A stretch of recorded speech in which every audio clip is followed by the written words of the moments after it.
Welcome to Reddit After Hours. This is r/confessions, where sadly, OP is struggling with the thought that she kept her daughter alive for too long. Our first Reddit post comes from Kitten World 8, titled, "My old best friend and I used to hook up during sleepovers, and to this day, we've never acknowledged it." So, when I, a 24-year-old female, was a kid, I became best friends with a girl who's now 27, who lived in my neighborhood. We'd go over to each other's houses after school, spend holidays together, and we were pretty much inseparable until I had to move to a different town a couple of hours away. I was devastated, but we kept in touch, and I visited her every summer when I would stay with my extended family who still lived there. For the first few years, our friendship continued on as it normally would, but as we got older, things started to change. One day, we were joking around and came up with a quote game where we would take turns pretending to be boys and flirt with each other as a quote joke. One time we were playing the game, I remember feeling excited and she ended up getting on top of me and we kissed. Then afterward, we just laughed it off and continued to hang out like we normally did. Over the summer, it progressed from kissing to making out to touching each other to dry humping and eventually getting naked and scissoring. But it was always just, quote, part of the game that we played. This happened every summer for years until I stopped spending the summers away from home due to college/working. Now, we still keep in touch, but are more distant now since it's been a few years since we've seen each other, and we've still never talked about any of this. I've also never told anyone about it until now. I just think that it's so crazy that we would literally have passionate hugging and then pretend that it never happened. Another weird thing is that I never caught feelings for her, and I don't think that she did for me either. And despite that being my first experience with another person and it being with a woman, I didn't actually realize that I'm bisexual until pretty much recently because I've only ever had official relationships with men and thought that I was just confused until further reflection as an adult. She also identifies as bisexual now. Anyway, I felt kind of embarrassed about this for years, so getting it off my chest kind of feels good. Our next Reddit post comes from Mel Melissa, titled, "Neighbor tried to get my mom fined over our shed, so I got his $40,000 pool filled in." So for context, I live with my mom. She's quiet, keeps to herself, and never bothers anyone. A few months ago, our neighbor decided to report her to the city for having an illegal shed in her backyard. It was total BS. The shed's been there for years and has full permits. An inspector came out, checked everything, and left without saying a word. But the neighbor, smug and proud, thought that he had scared us. So I did a little digging. Turns out that his brand new pool was way too close to the property line and illegally built over a utility easement. I reported him, attached photos, and quoted the city codes. 2 weeks later, the city ordered him to either move it, which is impossible, or to fill it in. He lost the whole thing, $40,000 just down the drain, literally. Now he gets to look at our completely legal shed every single day while standing over a pile of dirt where his pool used to be. Now my mom sleeps great. I love that, OP. Don't throw stones if your stuff is illegal yourself anyway. Like, in the grand scheme of things, why in the world would he care about your mom's shed? That just seems like a complete, useless thing to complain about. And now he just pissed $40,000 away because he wanted to just be a butthole about someone else's stuff when he was doing the same thing himself. Great revenge, OP. Glad that kind of worked out for you. Our next Reddit post comes from Loose Challenge 9587, titled, "I held on too long and all it did was hurt my daughter." My daughter had multiple congenital birth defects that led to a lifetime of complications. With medically complex kids, you fix one problem and create two more. She lived 11 years, and it was probably 9 years too long. She lived most of her life in hospitals, literally months at a time. She would sometimes be home a week or two and then end up back in. I don't think she ever spent more than 2 consecutive months out of the hospital in her entire life until she went on to palliative care. She was more comfortable in the hospital than anywhere else. How sad is that? She was the quote warrior kid. That was her whole identity, making cards for her nurses and decorating her medical equipment and being tough with a capital T. That was all she had. She never went to school, not in any meaningful capacity, never played a sport or an instrument, never had any real friends to speak of, never had the health to take up any real hobbies. Just an entire life made up of surgeries, shots, and nurses and freaking medical equipment to decorate.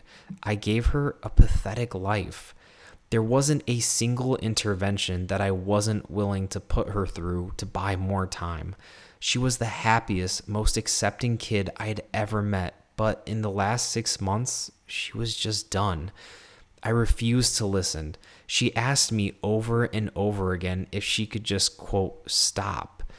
I would push until she shut up and went along with whatever I wanted. Why did I do that? She wanted to make me happy, but she knew that she was done. Selfish. She died incredibly agitated and upset. I think she was scared to let go because she knew what it was going to do to me. I wasn't strong enough to let her go, and I'm just so sorry. Oh, that made me absolutely want to cry just reading. OP, I'm so sorry for your loss. I can't even imagine the horrors of going through that and like seeing your child go through that. I think any parent would do anything that they possibly could under the sun to buy their kid a little bit more time on this earth. You know, I can't blame you for wanting to keep her around. You know, it's incredibly sad. Sorry for your loss, OP. On a much lighter note, our next post comes from Suspicious Cricket 654, titled, I take a very long lunch break in the middle of my workday. This has been going on for 3.5 years now. I work remotely at a large Fortune 50 company Monday through Friday for 40 hours a week. At least those are the hours that I'm, quote, on. Starting around noon every workday, I take a 1.5 to 2 hour lunch break. I purposely block off my calendar with, quote, busy work so no one questions what I've been doing. I honestly cannot find enough hours in the week to be able to do half the stuff that I need to be able to get done because that's just part of my job. There is a ton of project management and follow-up with various clients, but that's just about everyone on my team. For some reason, my boss has never questioned me or been suspicious of anything. My intuition tells me that he might be doing the same thing himself on his remote days, although he has a hybrid schedule.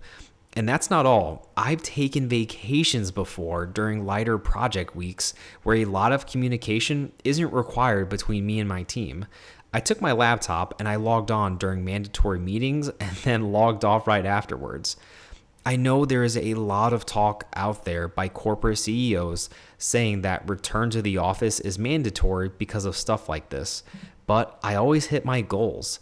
I do everything that's asked of me, and I exceed expectations every year during my performance review. Honestly, this is the first time in my career where I feel like I have a, quote, normal work-life balance. I feel like this is what work really should be. 30 to 32 hours of core work while enjoying life the way it should be enjoyed.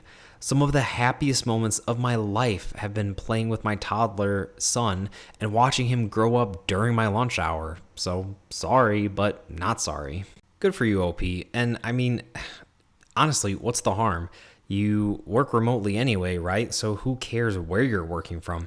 You could work year-round at a all-inclusive resort as long as, you're getting your work done, you're logging on when you're supposed to, because who cares? You're a remote employee anyway. But I'm glad you're able to have a healthier work-life balance, OP. That is great, and I hope you can continue to build those memories with your toddler son and that they don't force you back into the office for no reason. Our next Reddit post comes from Decent Maybe 7438, titled, I let my older roommate take advantage of me, and I still let them. I, a 22-year-old male, live in a small 2-bedroom apartment with an older woman who's 37. We got along just fine and would watch movies sometimes. She told me that she has been married twice, and in her last marriage, her husband had full custody of her kids. I didn't ask why because I didn't want to be rude or bring up any bad memories.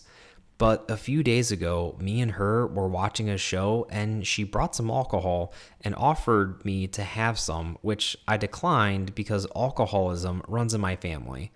But over the course of the night, she just kept asking, and I finally caved in and said yes. I got way too drunk. By the end of the night, the room was spinning so badly that I tried to go to bed, but she followed me to my room and we ended up having passionate hugging. She said the next morning that she was so sorry and that she was just lonely. But she still tries to have passionate hugging with me, and if I turn her down, she starts to cry, telling me that I'm all she has. I feel so bad sometimes that I just have to actually do it with her. I want to move out so badly, but I have nowhere else to go. OP, what she's doing sounds incredibly manipulative, and if I were you, not only would I get a camera in my bedroom to, avoid any potential possible false allegations of any wrongdoing in the future when you try to leave, but I would also get out as soon as humanly possible. Down in the comments, I kind of agree with this one comment. Be careful. 2 marriages and she lost custody of her kids. Those are major red flags. I would be very cautious of how you proceed with this and record everything, document everything, and I would get out. She's manipulating you into, doing her, which, I mean, if you upset her, could go south for you very quickly. I mean, she kept pestering you and made you cave in to drinking when you didn't want to drink just so she could do it with you. I think we have a word for that, and that should have been the first biggest red flag here. That was Reddit After Hours, bringing you r/confessions. Thank you all so much for listening, and if you like these videos, like and subscribe as we post a new Reddit video almost every single day.